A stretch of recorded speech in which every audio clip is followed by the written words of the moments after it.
네, 계속해서 국내 코로나19 상황 알아보겠습니다. 어제 하루 신규 확진자는 38명 발생했습니다.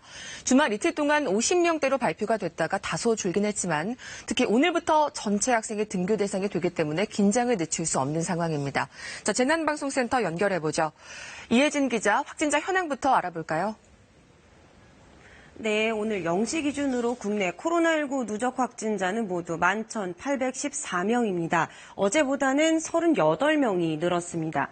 신규 확진자가 어디서 나왔는지 자세히 보겠습니다. 보면은 지역 발생이 33명이고요. 해외 유입이 5명입니다. 지역 확진자는 서울이 22명, 경기가 7명, 그리고 인천 4명 등 모두가 수도권에서 발생했습니다.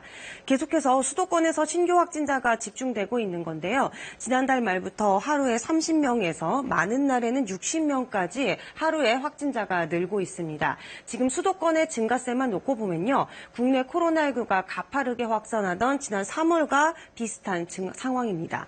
이유는 연쇄적인 집단 감염 때문입니다. 사례별로 보면요. 쿠팡 물류센터에 이어서 개척교회와 관련해서도 감염 사례가 이어지고 있습니다. 특히 최근에는 방문 판매 업체와 탁구장과 관련된 확진자가 빠르게 늘고 있는데요. 이 각 집단에서는 방역 수칙을 제대로 지키지 않았던 사례들이 속속 확인되고 있습니다. 네, 지금 보여주신 사례만 6가지인데 또 4차 등교 계약일과 맞물려서 롯데월드 사례가 나와서 걱정입니다. 새로운 집단 감염 우려까지 나온다고 하는데 괜찮은 겁니까? 네, 최근 2주간 발생한 집단 감염은 모두 19건입니다. 그 전에 5건과 비교하면 4배 가까이 늘었는데요. 이렇게 산발적인 집단 감염이 계속 이어지면서 하루의 평균 확진자 수도 40명에 육박하고 있는 상황입니다. 뿐만 아니라 감염 경로를 파악하지 못한 확진자의 비율이 8.7%까지 올라갔습니다. 방역당국의 목표인 5%보다 훨씬 높은 건데요. 10%가 넘으면 확진자가 다시 급증할 위험이 커진다고 방역당국은 경고했습니다. 더욱 우려스러운 부분은 최근 고령층 감염이 늘어나고 있다는 점인데요. 5월 초 이태원 클럽 관련 감염이 확산될 때는 초록색 부분인 20, 30대가 많았습니다.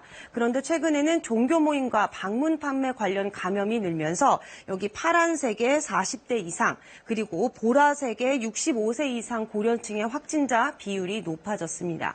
코로나19는 고령층과 기저질환자에게 특히 위험하죠. 방역당국은 고령층에게 각별한 주의를 당부했습니다. 오늘은 중학교 1학년, 초등학교 5학년, 6학년까지 모두 개학했습니다. 초중고 전학년 등교가 시작되면서 학교 방역이 최대 고비를 맞고 있습니다. 학교 내 집단 감염을 막으려면 결국 방역 수칙 준수밖에는 답이 없습니다. 개인 위생 관리뿐만 아니라 거리 두기가 특히 중요합니다. 지금까지 재난방송센터에서 KBS 뉴스 이혜진입니다.